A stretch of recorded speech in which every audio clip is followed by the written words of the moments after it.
O'Reilly. Check engine, ABS, or maintenance light on? Take the guesswork out of your warning lights with O'Reilly Veriscan. The service is free and provides a report with solutions verified by ASE certified master technicians. And if you need help, we could recommend a shop for you. Ask for O'Reilly Veriscan today. O'Reilly Auto Parts.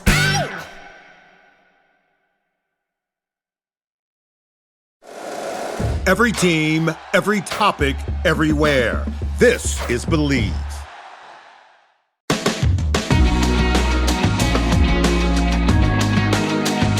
Welcome to the Irish NFL Show in association with QuinnBet. We are part of the Believe Network, and I'm delighted and honored to be joined by Mr. Trey Wingo, a titan in sports media in the last 25 years. Trey, thank you for joining us. Thank you for your time. Glad to be here, man. Excited to talk about the football season now that it's finally here. Okay, Trey, you've been in sports media for decades now. How did you break into the industry? What was your start? Actually, I have to sort of give my father a lot of credit. He was a print writer and a reporter, and then went on to become an editor for Life magazine and People magazine. And I always loved going to his job. And like so many of my friends' fathers were doctors, dentists, bankers, lawyers, business executives, all this kind of stuff, salesmen. And I thought my dad had a really interesting job. And I just wanted to do something that I thought was kind of fun and different. And I love sports ever since I was a kid, specifically football. So that was really my impetus to sort of follow in his footsteps in some way. And in all that time covering sports, specifically NFL, is there a moment that stands out to you in all the length of time that you've covered the sport? Yeah, people ask me that a lot. I've been very fortunate. I've covered almost every sporting event I could have thought of, from the NBA Finals to the Stanley Cup Finals, Wimbledon tennis, U.S. Open tennis, Open golf, U.S. Open golf, PGA Championship, NCAA Final Four, Super Bowls, the draft, all that kind of stuff. The only thing I never got to was the Masters. It's the only one that I didn't check off the list. But honestly, like hosting the draft for ESPN was a lifelong ambition, and it was super fun, really challenging. Obviously, the COVID draft was the one that was really, really difficult. But I was really proud of how everyone on the team pulled together and made that happen. If that had happened 3 years earlier, we wouldn't have been able to do it because technology really didn't exist the way we're doing this on StreamYard now, or Riverside or Zoom and all that kind of stuff. And we did the entire draft remote. I was in the studio by myself with one camera person or two camera operators, excuse me. And then all my analysts, Mel Kiper, Louis Riddick, Michael Irvin, Kurt Warner, Daniel Jeremiah were all remote. And we had to just sort of go back and forth and deal with that. And, nobody was anywhere. Everyone's at their homes. It was quite a challenge, but I was really pleased with the way everybody came through to pull it off over a 3-day period. You covered the draft way back when it was still in Radio City Music Hall. And now you look at the kind of behemoth that it's turned into, got 150, 200,000 people at this event. It's really crazy to see how big it's gotten and what an event the NFL has turned it into. I mean, you covered so many drafts. What one stands out to you? What other than the COVID draft sticks out? Is there any one moment or event that stood out to you? Well, there's tons of them. I'll never forget in 2017 when we did the draft outdoors for the first time in Philadelphia, outside the Philadelphia Art Museum. And every year, right before the draft starts, we get a little 5 to 6, 7 minute interview with Roger Goodell, the NFL commissioner, and he sits down and we talk about everything going forward. And I remember there were about 250,000 fans outside the Art Museum just milling around. And Roger looked over at me and says, "Trey, I do believe we've outgrown an indoor draft," because before that it was, in Radio City Music Hall. A couple of years we were in an amphitheater in Chicago, and this was the first time being outdoors. And ever since then, 18 was in Dallas and was all over AT&T Stadium. And then we took over Nashville in 2019, then the COVID draft in 2020. They were, and the Vegas draft in 2021 or 2022, because it was in Cleveland in 2021. Like, it just gets bigger and bigger every year. That was the moment where Roger looked at me just before we got started and said, "I do believe we've outgrown having an indoor draft." And that's sort of when you knew that this thing was just huge. In fact, in 2018, as we were getting ready to go to one of the draft meetings, I ran into a bunch of fans who had flown in from Scotland to be a part of the draft. And I said to them, why did you decide to come to the draft? And they said, well, a couple of reasons. One, if you go to the Super Bowl, it's really fans of two teams, and it's really pricey and really expensive, and you don't get to do a ton. And then he said, the thing about coming to the draft, first of all, it's cheaper, and you meet fans of all 32 teams. And it became a party. And that's what the draft has become. Yes, it's about picking players and doing all this stuff, but it's really about a community gathering of all these different fans from different teams all across the globe, and them coming together and just having a really good time watching the thing unfold. Yeah, and speaking of that, I mean, the NFL, let's talk about the NFL as it is now, because obviously it's growing year on year. And where it is now, we're at 17 games now. 18 far away. We got games in Europe, Australia, Brazil. How much is enough for the NFL, do you think? And are we in danger of oversaturation or of diluting the product? I think that's a great question. And I do believe that, well, here's the way I would answer that. It would seem that might be the case. But last year, the NFL had its highest viewership in 35 years. It was up 10% from the previous season, which I didn't think was possible. And now we're creating holidays where they don't exist. We're starting the season on a Wednesday this year because it's in Australia. And then we'll have the season opener on Thursday. Oh, by the way, we're also having games on Friday. Then we'll have the regular slate of games on Sunday, and then Monday, and then we'll back to Thursday. And oh, by the way, this year, not only we have the 3 games on Thanksgiving, we have a Thanksgiving Eve game. Thanksgiving Eve is not a holiday. No one says Happy Thanksgiving Eve. They say Happy New Year's Eve or Christmas Eve. Nobody says Happy Thanksgiving Eve. We've created a holiday just to put an NFL game in there. And then we got the 3 on Thanksgiving. Then we got the Black Friday game. And then we'll have the games on Sunday. And then during the end of the season in December, the last few weeks, we'll have some games on Saturday. To me, it feels like we might be getting away from the thing that makes the NFL great, which is we get to only see it twice a week. We get Sundays, then we get Mondays and the occasional Thursday games, whatever. I'm curious to see if people are going to stop their lives the way they have on Sundays and Mondays and Thursday nights to rally around the flag for Thanksgiving Eve, Black Friday, all these Saturdays. I mean, all the data suggests that people just want it, but trees don't grow to the sky. I'm a little concerned that we're getting away from the thing that made us want the NFL so much, is we only get a couple of hits at this. And we'll see how it plays out this year. But the NFL thinks that we're going to be just fine. You've been very active the last couple of years. You've launched the Wingo Network on YouTube. You've been working with Inside Football with a lot of big names from the past, or even the present, and Chris Carter, Steve Keim. You've got Brian Urlacher in there. What's that been like looking at the NFL from a different angle, maybe not under the kind of auspices of a major organization where you can kind of set the schedule? I saw you guys were in Oxnard with the Cowboys. How's it been just at a more relaxed kind of level, evaluating and checking out the NFL this year?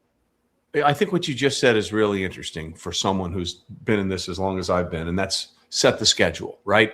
If you work for ESPN or Fox or whomever, CBS, NBC, basically they tell you what your schedule is, especially on a daily basis. When I was doing NFL Live for 16 years, and before that, Sports Center and Baseball Tonight and the draft and all this other stuff. Or when I was doing the radio show with Mike Golick and Mike Golick Jr., show's on 6 to 10. You're on from 6 to 10, talk for 4 hours, yada, yada, yada. The idea of being able to choose what we do and what we talk about is really appealing to me. Like, I'll just be honest with you. Like, people have been asking me general sports questions before LeBron signed with Philly. Where do you think LeBron's going to sign? I'm like, I don't care. I've been through this 3 times with him already. Wherever he goes, great. How will it play? We'll figure it out when he gets there. The beauty of what we do now is that we have people that have been in the room and on the field, right? Marvin Lewis was a longtime head coach for the Cincinnati Bengals and knows this league inside and out. General manager Steve Keim of the Arizona Cardinals, the best run in the history of the Cardinals franchise was under his tutelage as the general manager. Hall of Famer Chris Carter, Hall of Famer Brian Urlacher. We want to talk about the things that actually matter. We've gotten into this thing where people say, hey, look at these outfits that everybody wears into the stadiums. I don't care what they wear. I care what happens when they put on their uniform. That's what matters to me. So what we try and do on Inside Football and on the Wingo Network and Trey Wingo Golf is that we try and talk about what really goes on All the ancillary stuff, I don't give a crap about. What happened and why did it happen? That's the thing that matters to me. And I really enjoyed the podcast because, and the show online. It just shows a different perspective. It's more relaxed. You're not beholden to an organization's kind of schedule or their agenda. Just, I saw the clip where you were in Oxnard with Caleb Downs, just a relaxed conversation. And it's a really cool platform. Everybody should check it out. It's a cool kind of different angle and different approach to watching football. Again, it's more kind of into 2026 season now, Trey. Every year a team jumps and a team slides. The teams that made the playoffs last year have a terrible year the following year. What are two teams this year, or two teams that you think are set to take a leap forward in 2026? Well, you're right. Almost every year we have what we call a 5-in, 5-out. 5 teams that didn't make the playoffs the previous year make it, and 5 teams usually that made it the last year don't make it. That's sort of been the norm for, a really stretch of almost 2 decades. There have been certain years where it isn't that, but it's always around that 5-team differential. Look, there are 2 really obvious ones to me that stand out. One is the Cowboys. You mentioned we were at Cowboy camp in Oxnard. This is a really good team. Their offense was really great last year, and the defense was the worst defense in the history of the franchise, which goes back to 1960. They can't possibly be that bad again. They drafted Caleb Downs. Hopefully DeMarvion Overshown is going to be healthy. Quinnen Williams is going to be there for a full year. They have Rashawn Gary. They have Kenny Clark. They have really solidified the linebacker position. The cornerback might be some issues there. But I do think that if this defense is middle of the pack, 16th, the Cowboys are easily a playoff team. Dak and the 2 receivers, CD and George Pickens, they call themselves Gotti, the greatest offense there is. That's a brash statement, but they plan on backing it up. So the Cowboys are an easy one for me, as long as Jerry gets out of the way and doesn't mess things up. The other one is Kansas City. Now, look, everyone wants to pick apart the Chiefs. I'm like, okay, you can do that at your own peril. Patrick Mahomes has the 2nd most playoff wins in the history of the NFL. He has more playoff wins than Joe Burrow, Josh Allen, and Lamar Jackson combined. He's a 3-time Super Bowl MVP, a 2-time regular season MVP. Andy Reid is still there. They go into this season healthier than they've ever been and deeper than they've ever been in terms of wide receivers. I think they're solidified the offensive line. They finally have a running game for the first time in Patrick Mahomes' era. They have a legitimate 2-down back in Kenneth Walker, who was the Super Bowl MVP. Yeah, it's a tough division, and the Chargers are going to be there with Justin Herbert, and the Bo Nix-led Broncos with Sean Payton are going to be difficult. But if you're starting to bury the Chiefs and throw dirt on their grave, do it at your own peril, because I believe Mahomes will be there week 1. He looks great. He has a history of recovering from injuries very fast. When he dislocated his kneecap in 2019, he missed all of 2 games and then won to win the Super Bowl that year. He played through a high ankle sprain in the AFC Championship game in the Super Bowl, and he was the MVP of the Super Bowl that year. I just think people are absolutely throwing dirt on the Chiefs way too early. So if those are 2 teams that I'm looking at, there's a couple teams that concern me because I don't know how you can win the way they did 2 years in a row. One of them is the Bears. And I think the future is bright for the Bears. And as much as we love Caleb Williams and the huge downfield throws he makes, those playoff wins over the Packers and the Rams that were just, oh my God, how did he do that? He completed 57% of his passes last year. Ben Johnson, his head coach, said the standard they wanted was 70. Didn't come close to it. Didn't even get to 60. He's got to be better at singles. He's great at home runs. He's got to be better at singles. And I think they won 5 games last year when they were down by 10 or more points with 5 minutes to play in the 4th quarter. That is not sustainable. That is an unsustainable way to win games. You can do it once. Yeah. You can't do it forever. So that's a concern for me for the Chicago Bears in a very deep division, the NFC North.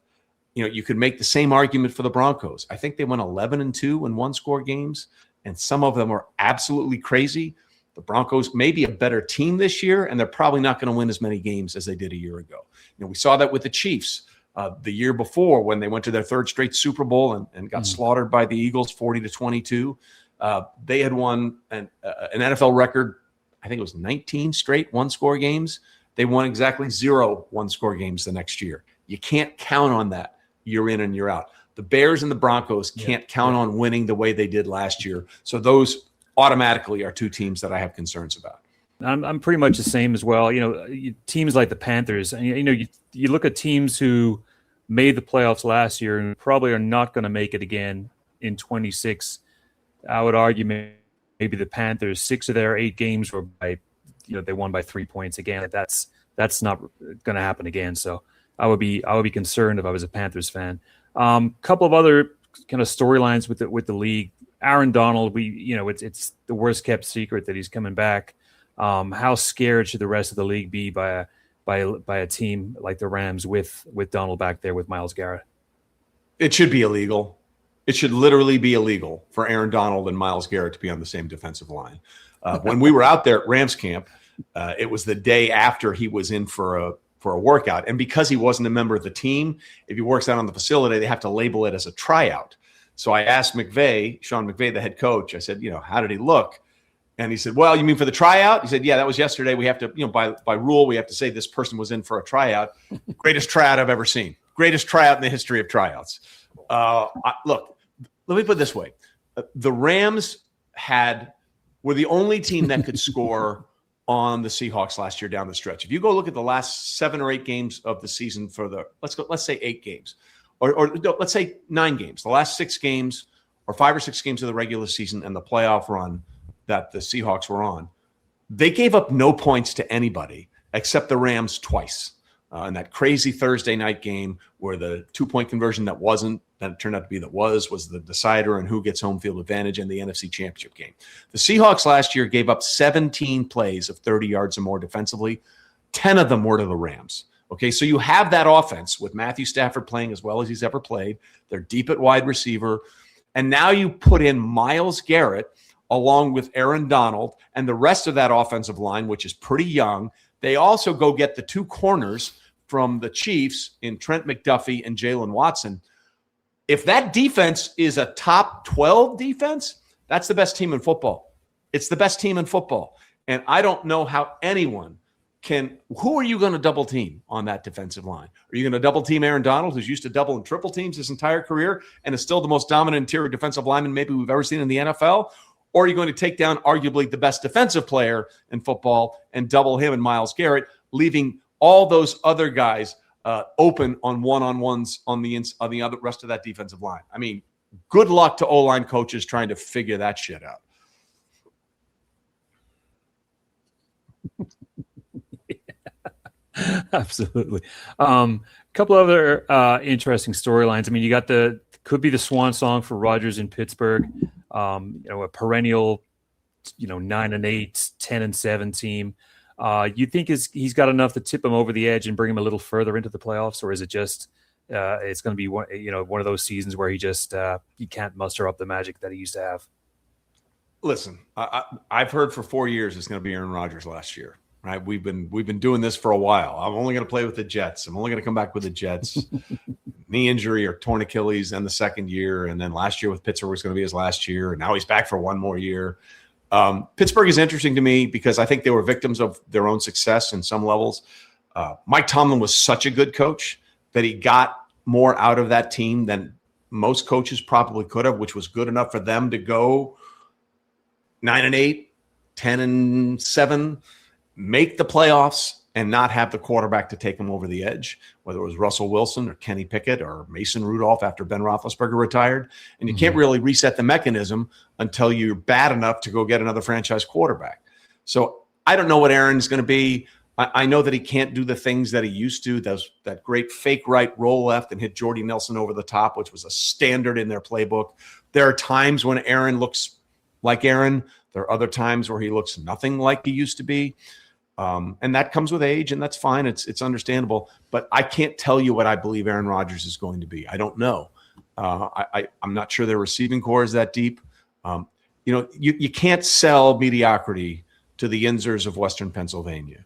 So they're not going to say it's kind of a rebuild year, but it is kind of a rebuild year if it's Aaron on his last legs. I mean, I think anybody would think that the Ravens and the Bengals are a far better team than the Pittsburgh Steelers, top to bottom with what the Bengals have done this year. It's possible that they can maybe sneak into the playoffs again. But remember that The Steelers have not won a postseason game in the entire time that Patrick Mahomes has been an NFL player. Their last playoff win was in January of 2017 against the Chiefs. Patrick Mahomes was drafted in April of 2017 with the 10th overall pick. That's how long they've been without a playoff win. Yep. A decade, basically, without a playoff win in Pittsburgh. And I don't know if one's coming this year either. And we'll do one more. I mean, we saw what Mendoza did in college football last year. I mean, that's a whole separate discussion, college football. How soon do you think he starts there? We saw that the kind of dust up between Kirk and Max Crosby. You think it's going to be one of this, kind of like with Jackson Dart last year, where there's trouble at the start and there's more of a clamor and crowd kind of pressure to get him back in there? How do you think it works out year one in Vegas? I think they want him to start as soon as he's ready. We had this discussion on Inside Football, and we were sort of split down the middle. Who starts week one, Kirk Cousins or Fernando? And to me, the move that they made to get the center from Baltimore, who is one of the better centers in football, only Creed Humphrey maybe is a better player, but they basically doubled what the going rate for what the top center was. That's an indication that they're preparing to play Fernando Mendoza as quickly as possible, because as your audience, I'm sure knows, the center calls all the blocking schemes, right? He gets up there in line of scrimmage. He makes sure everybody's lined up in the right place to go. They went out there and got a veteran center who can do that and make sure that everybody's lined up where they need to be to protect the young quarterback, because you saw what happened with Cam Ward last year in Tennessee. They threw him in there behind a really not great offensive line, overwhelmed at times, and Cam Ward got the crap beat out of him, basically.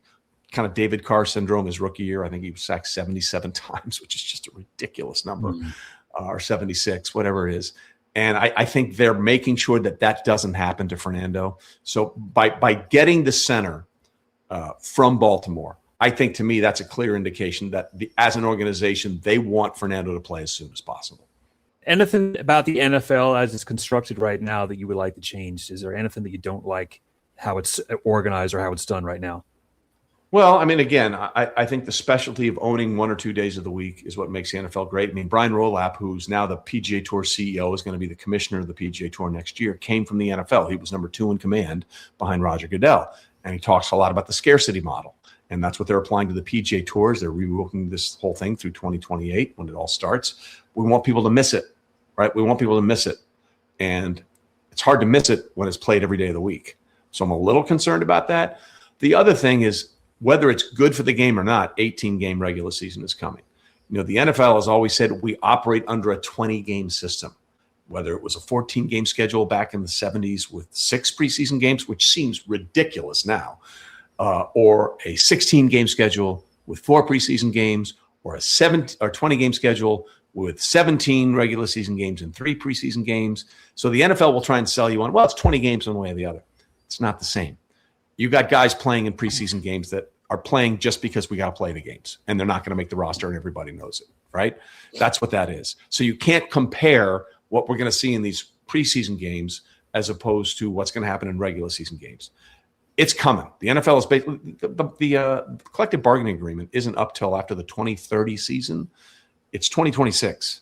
We're basically 5 years away from this happening, and Roger Goodell is already talking about it, which is, to me, his message to the NFLPA, which is, this is what's happening. You decide what hill you guys are going to die on, but we're getting this, whether you like it or not. So just prepare for it. And I'm not sure that's good for anybody. I just think it's a really long season physically. I don't know how it's going to hold up. We're going to have another bye week. The whole point is to start this thing after Labor Day and go till President's Weekend in February. I think that's the plan. I don't know if the bodies can hold up in an 18-game schedule. But that's what's coming down the pike, and I'm not a huge fan of it. We'll get you out of here with this one, Trey. I know you're as big on golf as you are on football. Have you ever played over here? Any rounds of golf over in Ireland? It is to my great disdain and my great embarrassment that I have to say no. I've been over to play Scotland a bunch of times. I've played some great courses in England when I covered the Open for ESPN. I was set to go this year in the fall, and then this new football show came up. But damn it, I'm getting over there next year. That is my goal. because I want to get over there. I want to get over there for the Open at St. Andrews and then stay basically through the month of August until the Ryder Cup at Adair Manor. So that's my goal, is that I'm going to be in Ireland longer than people want me there, playing every single great golf course I can. That is the goal in 2027.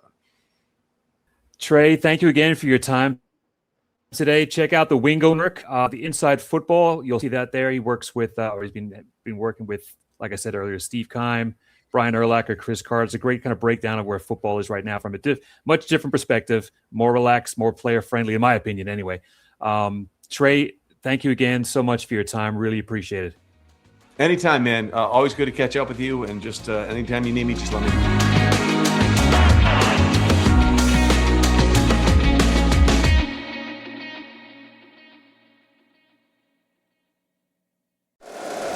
If you like the show, please take a moment to rate, review, and subscribe. It really does help the show to grow.